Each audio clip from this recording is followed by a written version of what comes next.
cheese and onion, or Doritos. I'm not particularly bothered on which flavour. There you go, JD Burrell, there's your question answered already. This was meant to be a podcast, but the other guys are pretty much busy, and also I figured I haven't done one of these solo videos in a while where you either get to hear or see my ugly mug, so here we go, here goes nothing. So obviously I've said for a while on Twitter, and I did this last season as well, come to think of it, I did a Premier League predictions video, and I'm quite looking forward to do this one again, seeing as I'm neutral, since Sunderland aren't in it, obviously. But nevertheless, I'm pretty excited actually to watch this new season. I mean, but then again, given the ridiculous amount of money that's being spent, it's going to be interesting to see how if it actually makes that much of a difference on how teams fare up. But anyways, I won't waste any more of your time. Let's get into the predictions. So I'll just get them on because I actually have got them on my phone. I've actually had them set. I've had me bottom 3 and me top 7, not necessarily the order of it, but the set for some time. And I was deliberately waiting until the last possible moment before the season started, in case there was any last minute deals that I felt would change how I felt about everything. And I will quickly mention this transfer window is far from over. There's still about 3 weeks, I think it is, left of the transfer window. So it could change within the next few weeks, depending if anyone makes any game-changing signings. And also teams depends on how they start the season. But I just like to get them out of the way before the season starts, just so it doesn't influence my opinion if the team starts well or starts poorly. So anyway, 20th place. One of the newly promoted teams I've put to be in this position, and it's Huddersfield. I pray to God that Huddersfield prove me wrong here, because I've got a mate who I went to college with a few years ago called Chris. There's a shout out for you. I hope his team do really, really well.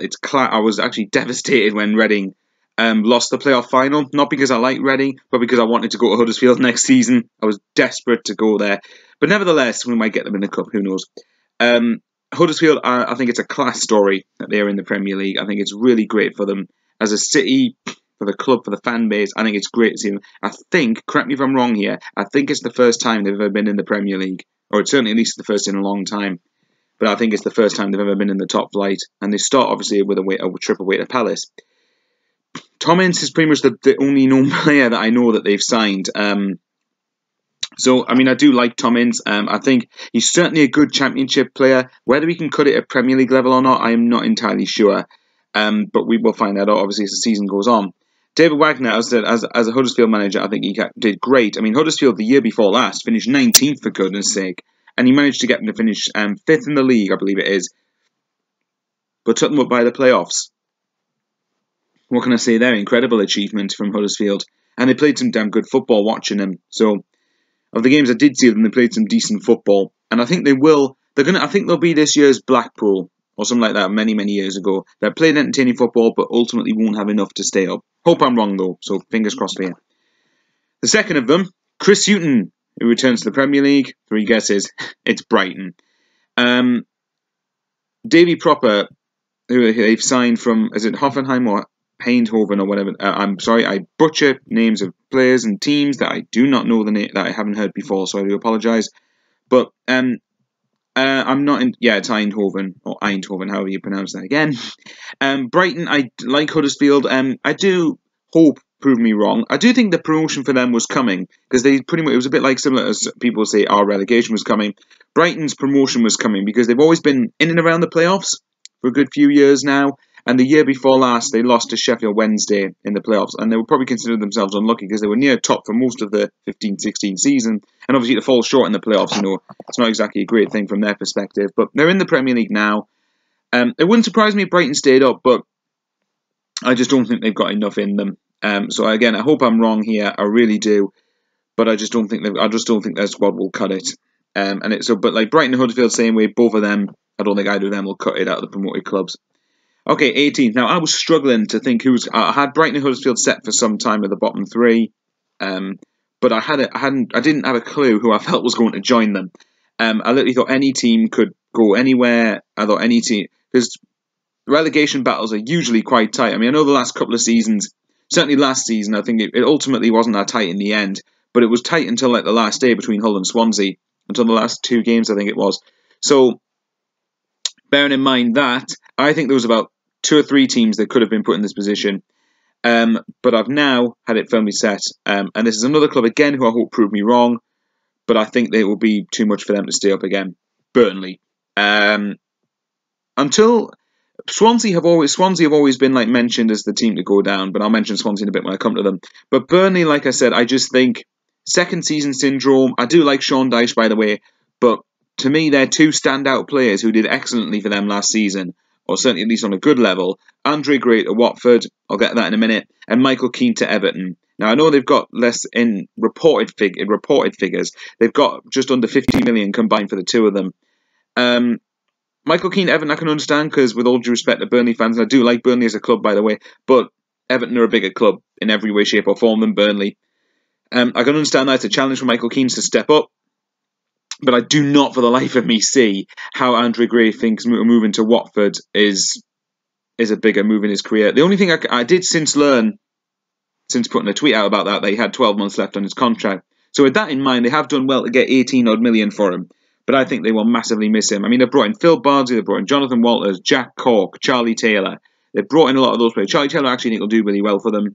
Phil Bardsley, not exciting, but he's a reliable fullback, Burnley fans. You can rest assured about that one. Even if he's a squad option, he's certainly someone worth having. Jack Cork, my only guess is they're trying to shore up and stop the amount of goals they're conceding. But the loss of Michael Keane they'll feel the effect of that, I'm convinced of it. And then you've got Jonathan Walters. He's no Andre Gray. He might get like 5 or 6 goals, I don't know, but I just don't see him being anything great in that league, in the Premier League anymore. Could be wrong though. You never know. Watch Burnley be by 10th or 8th by Christmas and I'm proven wrong. I made it look like an idiot. But no, I think Burnley, as much as I like Sean Dyche, as much as I hope they stay up again, I just can't see them doing it again. I think it's second season syndrome, and I just think without those two players, there's not really anyone in their squad now that strikes me as a definitive match winner for them now. But anyways, 17th. Now, I originally had this team a lot higher, actually, a couple of months back. But I was going that off the basis that they were going to sign players. And I do rate the manager they've got. You can probably guess now who it is. Them lot up the road, Newcastle. I felt for a while, I always had it adamant that Newcastle would stay up. I obviously, as a Sunderland fan, hope not. I hope they get relegated again and that we go back up. But I don't see... if Rafa stays... Now, this is the big two ways about it, really. I don't know what the heck that was. If Rafa does stay, if Rafa leaves, rather, I can see them being in real trouble. Now, at the minute, I think they'll struggle as it is. But I do think that they've got a stronger squad than Burnley. Yeah, even though Newcastle squad at the minute is majority-wise full of the team that came up from the Championship with them, I don't see Burnley being any better than them. And I think the fans, admittedly, as much as it pains me to admit, they are actually quite decent at St James's. I've been a few times with one of my friends who's sadly got cerebral palsy, but I won't go too much into that. But when I've been, the fans have been decent. I think Benitez will do well for them if he stays enough, and I think success for Newcastle at this rate would be survival, and that should be any club.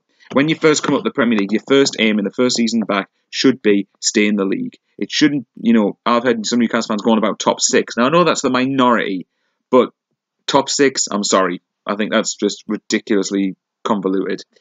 But I do think Jacob Murphy I like. They've obviously got Dwight Gale still there. They've got Christian Atsu, who historically hasn't done it in the Prem. They've got Lejeune, the centre-back. So there are players there that could make a difference, but none of them are really Premier League tested and Premier League proven. I mean, they've even giant signed Javier Manquillo. I mean, the best thing I can say is that he was second string in a team that got relegated with 24 points. But that could be down to David Moyes. We don't know, because obviously David Moyes didn't do it well at all last season. So, iffy for me, but I think they will just scrape. But that's if Rafa stays. If he does leave, then I could see Newcastle going down. Okay, 16th here. Swansea City.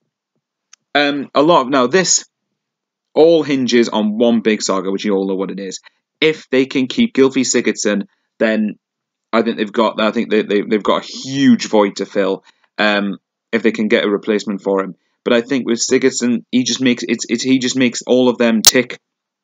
Saying that, they've got Llorente, who I like as well. Tammy Abraham's a decent acquisition. I don't know if he'll step up to the Premier League yet, but I do think that he's probably chosen a decent team to go to in that respect, because I think Swansea will still create a few chances for him. We'll see how good he really is, put it that way. Paul Clement, I think he did a good job last year in keeping them up, given that they went through 3 different managers. They went through the turmoils off the pitch as well. There's a load of matters in that. They did eventually stay up over Hull, as I said they would. when I made that bet with Pete, because I felt Swansea had the stronger squad. So we will have to wait and see likewise what happens there. I think if they can, even if they lose Stigerson, if they keep Llorente fit, they should have enough in there to sort of give him enough service, I would imagine. Even though obviously they will feel the effect of Stigerson if he does go to Everton, which at this point I'm starting to think he will leave. But I do think Swansea will just do enough, nothing special, but I think they will just about do enough to scrape survival. I mentioned that Swansea were competing with Hull last year because obviously had Marco Silva, and that brings on their next team, Watford. They finished 15th. Watford's one of those clubs that I've never really rated, to be quite honest, but the previous 2 seasons I've gone for them to get relegated, so this will be typical of the 1 year I've gone for them to stay up, that they end up going down. I think Watford, obviously with the signing of Andre Gray, I think that's a big signing for them. I think Nathaniel Chalobah, I keep pronouncing the first name wrong again, so I do apologise if there's anyone who wants to slag me off in the comments. Chalobah, decent enough signing, and obviously Marco Silva signing. Now, I mentioned Marco Silva because everyone goes off on one about him, of how great he is. People forget people forget at the end of the day he didn't keep Hull in the Premier League, but he gave them a damn good chance. So maybe that's probably why people rate him so much. But I think with Silva, he will do enough for them, and I think they've been steady for the last couple of years. It's pretty much been survival. I couldn't believe I was listening to a podcast from Sunderland. I think a Watford journalist said some of their fans were disappointed not to be near the top 10 last year with the players they signed. No, you should still be. Last season, you should still have been content, really, with staying up, in my opinion. But I can agree that this season you'll want to start seeing a little bit more, but I don't think you'll get that much more. Definitely finished better than last season because you finished 17th last year. But, Watford will finish 15th. And I think they're one of those I think will be in a relegation scrap majority of the season, but they will just do enough.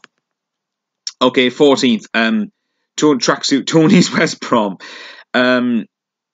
West Brom pretty much barely in any danger of going down, but won't do anything else either. I think that Jay Rodriguez is the signing that I think I do quite like. Obviously, the big issue is if you can keep him fit. I'm a big fan of Jay Rodriguez. I've been for some time. I've made that pretty public on Twitter. Jay Rodriguez, I do think is a good signing, but if you can keep him fit, that's the main thing. And obviously, again, last season, I think they finished about 10th, but obviously, I'll have to correct me if I'm wrong again.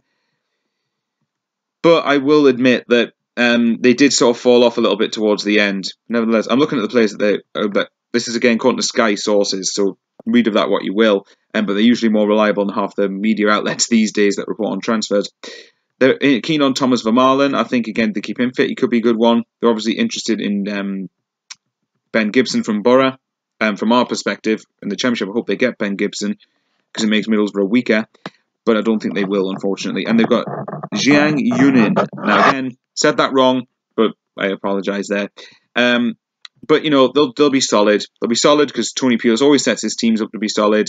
But they won't do much more than that. So, one more. Okay, then. Next up. This one, 13th, Crystal Palace. Now, Palace have had an interesting summer, to put it that way. They lost Sam Allardyce, which I was quite surprised by at the end of last season, because Sam Allardyce, I figured, would take them to the next level. I still think, obviously, they'll be in mid-table now. But I just think Frank de Boer, they've obviously brought in. He's untested in the Premier League. He's unproven. But again, like I keep saying, if you don't get a first chance to get experience, you are never going to get experience. So it's a two-way thing, really. I'm just trying to have a look at some of the players that they brought in now. Is it Jario Riedewald? There's I think it's a young defender from Ajax. Apparently he's got good potential. And they've obviously signed Fosu Mensah. To be fair, the team they've got now, though, even without those two signings, I don't think should have been in a relegation battle last season. But at the same time, I think they'll finish about 13th now. So it'll be an improvement over the last 2 seasons in terms of table finish. I think they finished 15th or 16th in 15-16. Last year, I think they finished 14th, if I'm right in remembering that. I think they'll finish about 13th. Frank de Boer's improved, but I think you'll have a strong enough squad to just about stay clear of the relegation scrap. I think they might look over their shoulder a little bit like West Brom, but I think they'll ultimately be comfortably safe. Okay, 12. Now, again, originally, a few months ago, I had this team a lot higher than this, actually. Well, I'll say a lot, that's an exaggeration, but I certainly had them higher. And it's Stoke, Mark Hughes. Stoke again have had a pretty busy summer. They've obviously signed Maxim Choupo-Moting. Said it wrong again, probably. From Schalke, they've got Josh Timon, according to Sky Sports anyway, on a free transfer as well, and the Kurt Zuma on loan from Chelsea. But the big thing that they've done there is they've lost Marco Arnautovic, they've lost Phil Barsley, Jonathan Walters, Glenn Whelan, and Marco Arnautovic. Now, Arnautovic is the big one, because Arnautovic isn't one that will get you 20 plus goals, or he won't get a hatful of assists for you. Like, he won't be in the top 6 standard.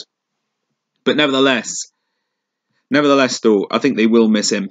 And I'm starting to wonder now whether Mark Hughes has sort of run his course at Stoke, because this is now I think it's his 5th season now, if I remember rightly, taking charge of Stoke. So, and I think there's a bit of unrest from some fans with Mark Hughes, even though, again, he's had them comfortably mid-table the last good number of years. But nevertheless, it wouldn't surprise me if Mark Hughes left Stoke this season. I think time will run its course. I think actually I'll make a statement. I think this will be his last season as Stoke manager. But Arnautovic is the big one, and I think if they struggle to replace him, I think they won't. They may struggle this year. I don't think they'll be in a relegation scrap. Don't get us wrong, but I don't think they'll do much more than that. So in 12th, Stoke, that's probably their lowest. Last season aside, that's their lowest finish probably for a good number of years, because before last season they finished in the top 10 for a good number of seasons prior. Okay then, in 11th, the club that keeps on proving everybody that you seem to be able to get away with selling your best players and replacing them, Southampton. Now they've got, is it Maurizio Pellegrino? Now again, that sounds like a combination of Manuel Pellegrini and Maurizio Pochettino. So in that basis, then they should win the league.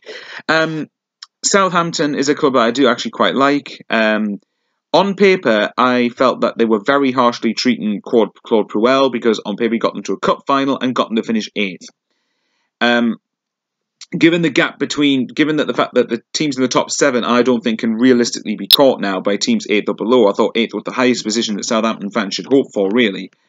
But then I looked at the league table, and I think from 8th to 17th, it was separated by something like 6 points. Now that isn't particularly great, is it? And they didn't actually score very many goals last year. They didn't look that great going forward.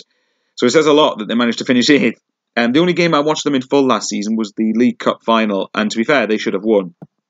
I'm not even exaggerating to say they should have battered Man United in terms of general play, so they should have won, in my opinion.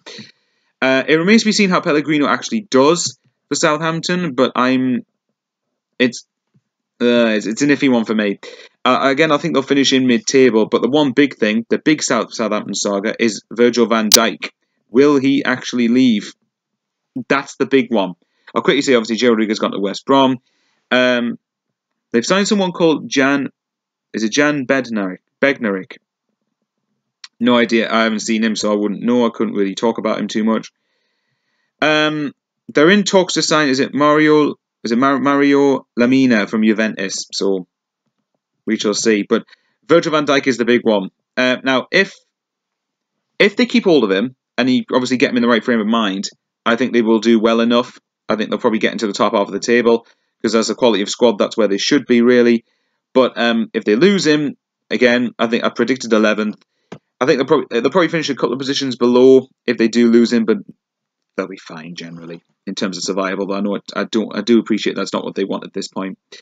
Okay, 10. Well, I say they don't just want that; they want more, obviously. Anyway, I'm rumbling too much. 10th, technically up the road from Southampton, although they don't consider it too much of a rivalry. Bournemouth. Now, I'm basing that. I think when I talked to the Ugly Inside about it. I think he said that. I think it might have been him. So shout out to you, mate. Someone said to me though that Bournemouth and Southampton consider Bournemouth what we consider Borough. Bournemouth. Now I had them a good few positions lower, but I have to admit, as much as I've said in the past that it's quite embarrassing from our perspective that Bournemouth are much better than us. That's not a dig at Bournemouth. That's a dig at Sunderland. Bournemouth, however, I must admit, good on them. I'm glad they're doing I'm glad they seem to have assembled themselves a very, very good squad. Asmir Begovic is one that's coming from Chelsea. I think he's a really solid goalkeeper. He's too good to be a number 2 at a big, like a top club. But I think at Bournemouth he will do well enough for them. I think they were linked with him last season, I believe, as well. And obviously joining him from Chelsea is obviously Nathan Ake, who I think will do well for this year. I question why Chelsea sold him, mind, but I do think he will do well for them. And obviously the other big signing they've had is Jermaine Defoe. everyone knows my thoughts about the default release clause, but to Bournemouth's benefit, they'll be paying him a good number of money over the next 3 years, but the TV money that he'll earn them on his own and he will single-handedly keep Bournemouth up comfortably, in my opinion. And I think Bournemouth, certainly in comparison to what we've had him for the last few years, Bournemouth create a hell of a lot more chances. They've got a more aggressive style of play. They've got a good manager as well. They like to play fast counter, they like fast-paced football. They've got some real quick players. Defoe, that can only benefit Defoe. And it wouldn't surprise me if he hit 20 goals plus next season. Or this, I can't say next season anymore. This season, I wouldn't be surprised at that one bit at all. I like Bournemouth. I think it's great for them that they've come leaps and bounds as a club. And they're an example from most people's perspective on how to run a club properly. The only concern I think they would have from their perspective, what will happen with Eddie Howe if he continues to do well for them? Will a bigger club come in for him? But nevertheless, we shall see within the near future. But good luck to Bournemouth fans, especially this season. I hope he's doing really well. Right, ninth. Now, so see, we've got into the top 9. So now we've got the 15-16 champions, Leicester City. Kariki Iheanacho, Harry Maguire, just 2 names that they've signed. And Leicester, they're a club I've not been desperately. I still think Leicester's team was overrated when they won the league. And I'm talking individual players and skill players and so on. But as a team, they obviously deserve to win it that year. But I'll tell you what, the signing of Iheanacho is the one I think they'll get most excited about. They've also got Vincent Iborra as well, who we were linked with last summer. I do like the look of. I think their team's starting to look quite decent actually. And I'd be pretty shocked if Leicester didn't get a top 10 finish this year. The only thing if I was a Leicester fan, I'd be a bit concerned, a little bit annoyed somewhat about the buyback clause from Man City for Iheanacho. Because it sort of makes me, if I was a Leicester fan, it would make me feel like, well, we're not allowed to. It seems like we're not allowed to benefit from having Iheanacho because if he does well, we're going to lose him anyway. And that's a big problem I have in football, where all the best players seem reserved for the top teams, and it seems like no one else is allowed to have any. That's just me, though. That's just how it is. But Leicester, I think Craig Shakespeare, I'm not entirely sure he's the right person to go for. I think he got the job purely because he did well at the end of last season. I think they could have gone with someone better. But Leicester fans will know more than me. So I think certainly as far as Leicester go, that they should be in for a good year. Top 10 finish, and they'll probably try and go for one of the cups again. And obviously they made a good stint in the Champions League last season as well. So, 9th, Leicester City. Now, 8th, Slavan Bilic, I'll tell you what, is under pressure. No guesses, it's West Ham. Slavan Bilic will be under pressure to deliver this season, but I do maintain he shouldn't have took the main bulk of responsibility for last season being what was, you could argue, a failure. I do think that with the players they've got coming in, anything less than a top 10 finish isn't a good season for them.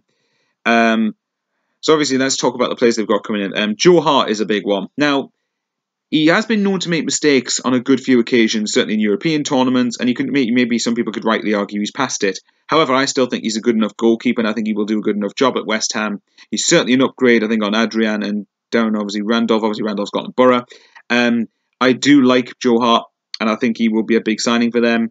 Obviously, the ones they've got Arnautovic, like I mentioned earlier. I think he will definitely be an acquisition for them.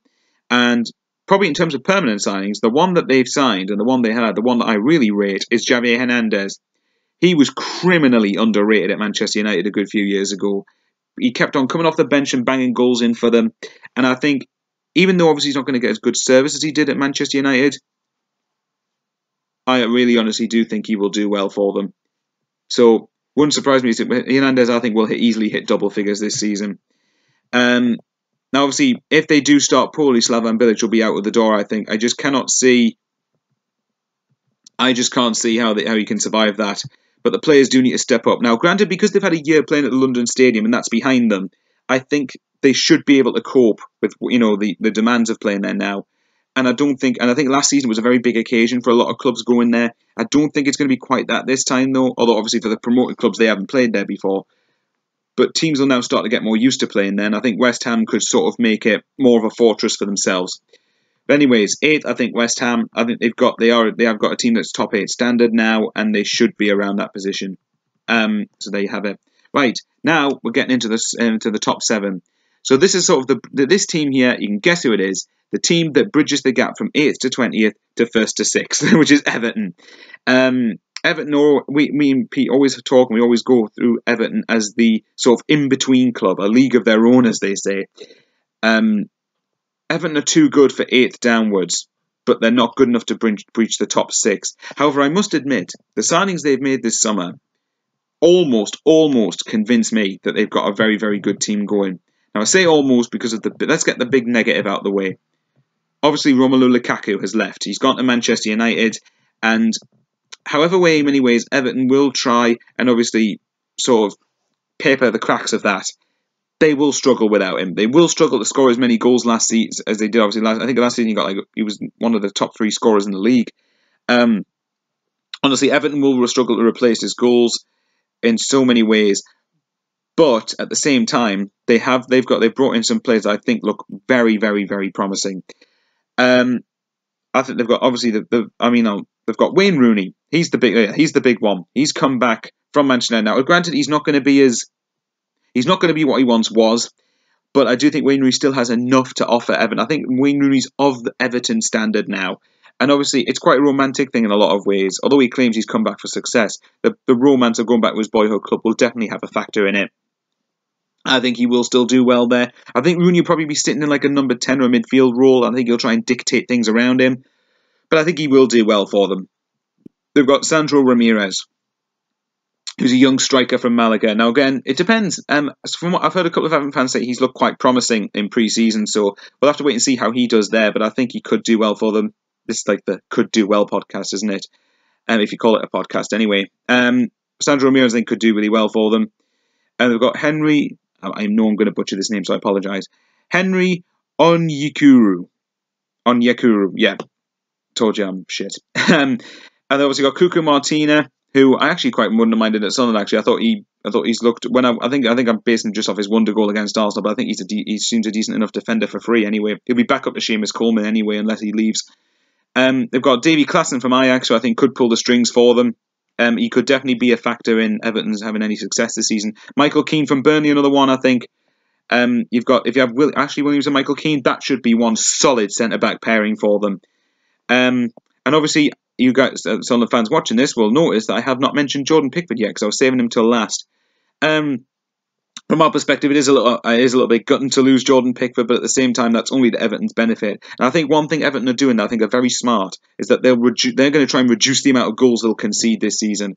I think they'll be hard to beat for large parts of it, but they obviously will need to add a striker. But I'll get to that. I will get to that in a moment. I do think that certainly from Everton's perspective, Jordan Pickford is as solid a signing as they come goalkeeper-wise. Even some of them have already been impressed with his goalkeeping kicks and whatnot. The lad's just quality, what can you say? And Pickford will he single-handedly saved them at least about, 6 to 7 points on his own. You can hold me to that. Now the big thing is, if they do sign a striker, I think they should do well. I think if they sign a striker, I wouldn't rule them out in a top 4 challenge. But at the moment, I predict them to finish 7th rather. And I like Ronald Koeman as well. I think he's a very good manager. If they get Sigurdsson in mind, I had to mention this. If they do get Sigurdsson and a striker, that is some team. That is actually some team. And I think I can see Everton fans getting really excited about what happens in the season ahead. Anyways, but I will mention that I wouldn't be surprised if Everton finish above the team who I've got as 6th, which is Tottenham. Now, you're probably going to hear a lot of other people mention this, so I won't go on too much about it. The Wembley Stadium thing. Obviously, Tottenham, White Hart Lane is no more, which is probably a shame for Tottenham fans. White Hart Lane is obviously for them quite a historic stadium. But while they're having their new stadium be built, I think this season they're playing the majority of their games at Wembley.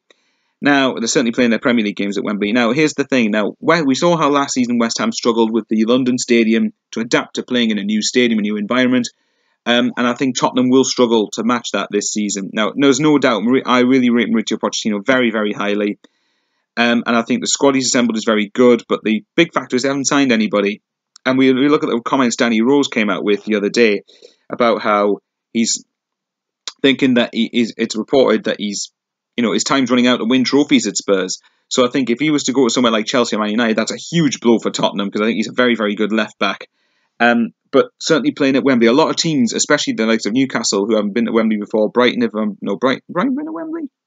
I'm not entirely sure. Brighton fans, let me know in the comments. Obviously, Huddersfield have been at Wembley. Teams like that, and even some of the teams in the Premier League who haven't been to Wembley. It'll be a big occasion for them. It'll be a really big occasion for them. Tottenham need to find a way to deal with that. Not to mention last season in the Champions League, they sucked at Wembley. They didn't have a good record there at all. So I think they'll struggle. But I think once they get their new stadium built, and if they can keep the core of the players that they've got, I think they'll go back to being the force they were. You never know. Tottenham might do well. It's not beyond the realms of possibility.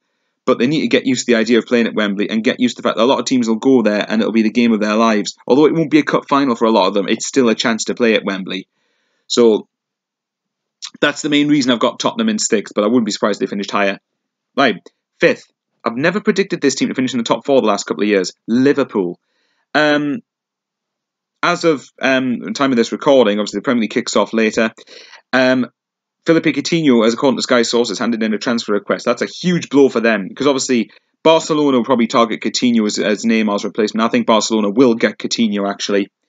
I think with Coutinho gone though, they obviously still have players there that will be a danger to a lot of clubs. You've got Roberto Firmino, you've got Daniel Sturridge, even if you know he never plays. You've got Divock Origi, you've got Jorginho Wijnaldum as well. You've got a good number of players there. Sadio Mane, how on earth can I not mention him? Klopp benefited last year from not having any European football. One thing I did like that he did over a year ago in his first season at Liverpool, but it's not his first full one, the season he took over from Brendan Rodgers, is that towards the end he prioritised the Europa League, pretty much like what Man United did last season, and it's good to see that because people can think, well, hang on, we don't have to finish so high in the Premier League to finish in the Champions League place. Just winning the Europa League should do it, really. I like Jurgen Klopp. I think he will do well for Liverpool again, but I think they didn't have any European football last season, and they still didn't. They should have really, in retrospect, they should have amounted a title challenge. Not saying their squad they've got is title-winning material. Far from it. I think it's barely top 4 material at that. But I think with Klopp, they are a big proposition. Obviously, Andrew Robertson's one of the players that they've signed, and I do like. But I think this season especially, they've got with the fact they have got Champions League football now, they're going to have extra fixture congestion to some extent. How they cope with it, I am not entirely sure. Because the last time, when in Brendan Rodgers' last full season, they struggled in the league, primarily, I think, partly because of Champions League football. Mohamed Salah's obviously come in as well. I don't know how on earth they're going to do, but I'd like Liverpool, if they get top 4 again and mount a good challenge in the Champions League and try go for one of the cups, I think that's a good enough season for them. Obviously, as a non-Liverpool fan, I don't know how Liverpool fans will probably think differently, but I don't see Liverpool as being strong enough to finish in the top 4 because I just don't rate their defence. I think what stops them from mounting a top 4 title challenge is the defence. A lot of teams that win the league have to have a solid back line, and I think you'll find that a good number of teams over the last few years that have won the league have been solid at the back as well as good going forward. Chelsea, Leicester, well, Chelsea again as well. So there you go. There's the teams from 20th to 5th. Now, the bit that most neutrals are most interested in, top 4. In 4th, to regain their 4th place trophy, it's Arsenal. Arsenal, obviously by their standards, had a poor season last season, a pretty shambolic season last year, in truth be told, in finishing 5th, but they still won the FA Cup. Now, albeit, I still maintain that I don't think Arsenal have it anywhere near as bad as some of their fans claim they do. I know that obviously compared to the likes of Sunderland, you look at Leyton Orient and Hartlepool, I don't care about how different sizes of clubs and all that. I know expectations are different, but the fact is they do have it a lot better than a lot of other people do. A lot of us would love to see Sanchez, Ozil, etc. play for our clubs. But anyway, that's probably not the point. The point is, Arsenal did definitely underperform last season. And I was of the opinion in the summer that Wenger should have gone. I think they needed a change. I think they needed something different. Nevertheless, though, Lacazette they've obviously signed. And I think he'll do quite well for them. I was amazed they didn't go for Lukaku, actually. I think if they got Lukaku, that's it. They would have easily mounted a title challenge. They've obviously got Szczesny out the door, but obviously Cech is going to be their first goalkeeper anyway. And truth be told, I was surprised they didn't go for Jordan Pickford, actually, because I think Arsenal was a logical choice for Pickford. And although you obviously get games at Everton, I think at Arsenal, you would have had Petr Cech to learn from. He might not have gotten to the Arsenal team straight away in his first season, but I think he would gradually become Arsenal's first choice keeper. But you never know, in a few years, Arsenal might go for him if he does well at Goodison. The fact they're in the Europa League is probably a stumbling block for players joining Arsenal. Now, obviously, so there hasn't really been very much in terms of ins apart from Alexandre Lacazette. But the two big outs, if you like, Mesut Ozil and obviously Alexis Sanchez. Now, if those two can sign new contracts, it's obviously a boost for Arsenal. But I think that personally, if I was an Arsenal fan, I would want them to take the Europa League very seriously because I think that's the chance for a European trophy. You obviously get Champions League again, but it depends. If Arsene Wenger doesn't take the Europa League that seriously and chucks a bunch of the kids in, which it wouldn't surprise me, Because it annoys me when he doesn't respect the EFL Cup, for example. He always goes for the kids, and it's like, well, you're complaining you don't win trophies. Well, no wonder if you keep playing your reserves every time. But anyway, with the Europa League, if he doesn't take it seriously and chucks the reserves in, there's really no excuse for them in a lot of ways to not challenge for the league title. I think that I've said for ages what Arsenal have lacked is a quality goal scorer. I think the rest of their team is fine. I think the rest of their team, because Arsenal still create a lot of chances. I think if they just had someone better than Giroud. Now, I like Giroud, but I don't think he's a 20 goal a season Premier League winning striker, if you like. I certainly think, though, that he's good enough to be a backup striker to Lacazette, if Lacazette obviously does start ahead of him, which I can't see why he wouldn't.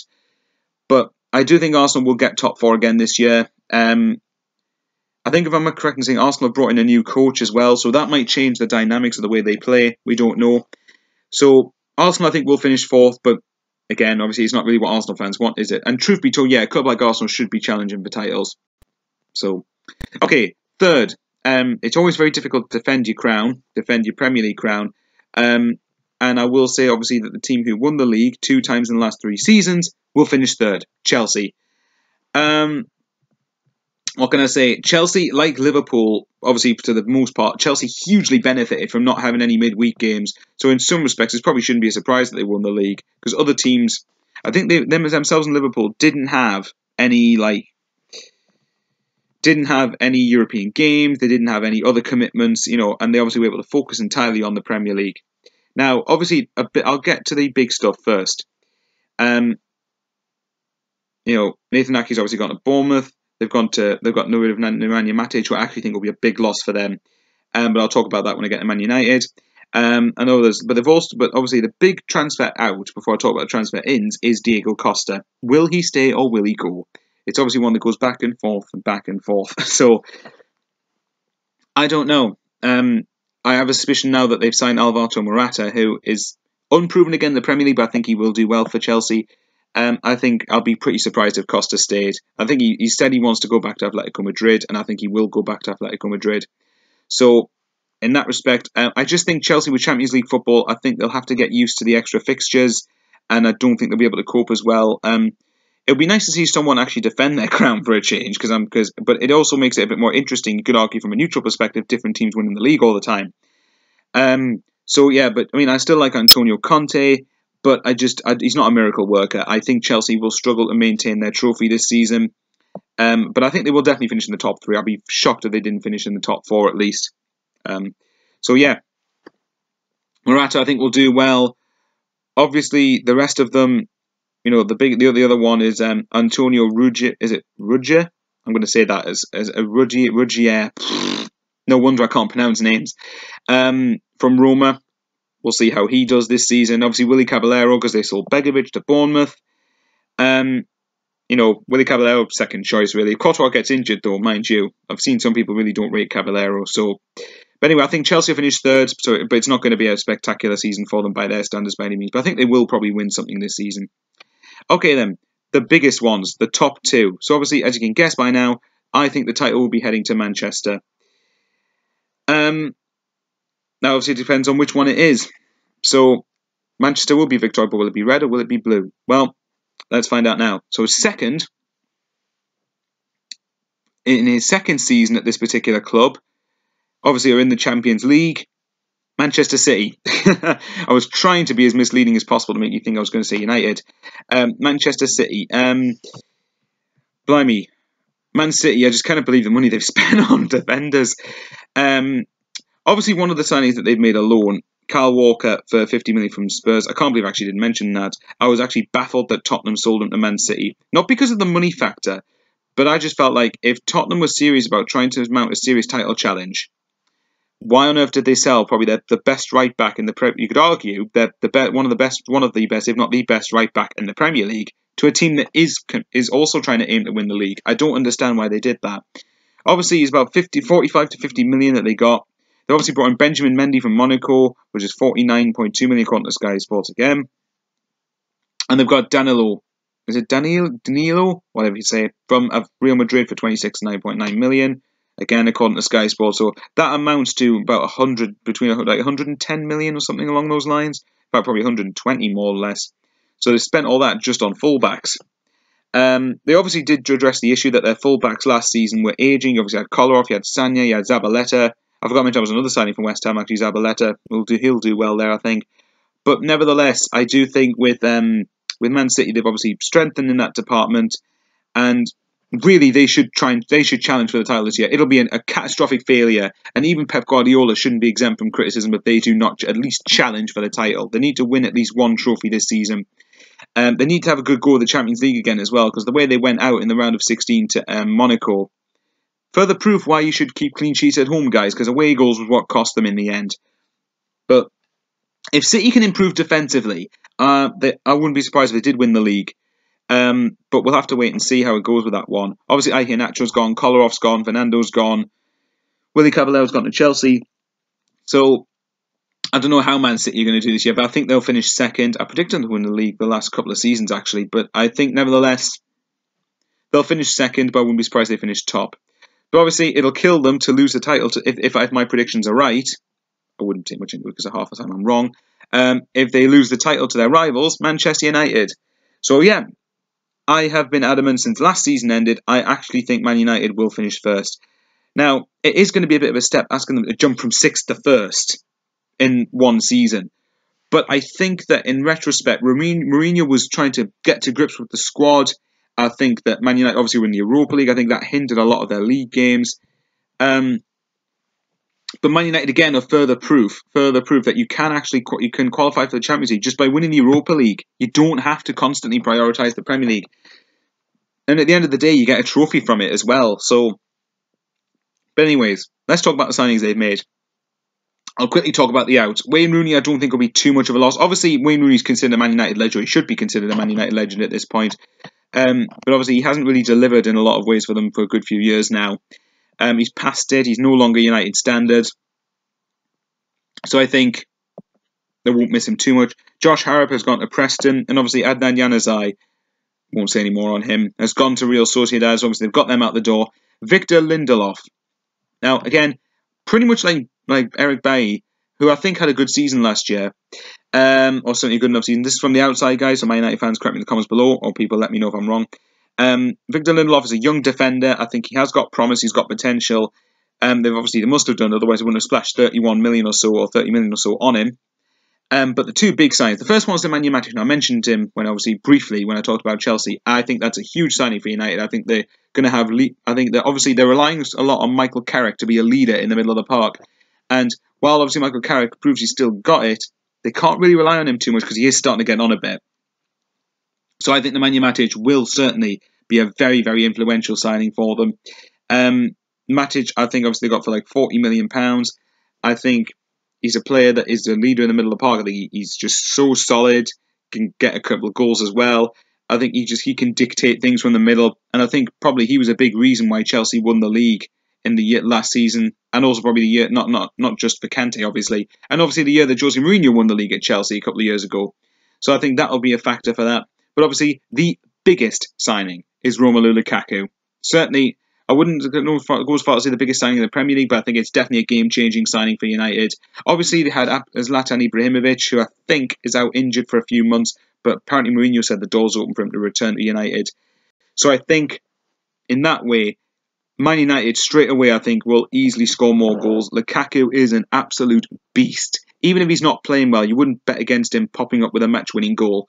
And I think part of United's one of United's biggest problems last season was the fact that they didn't kill games off. They obviously drew at home to the likes of West Brom, they drew at home to Burnley, they drew at home to West Ham, they drew at home to a lot of teams they should be putting away. Drew twice to Stoke.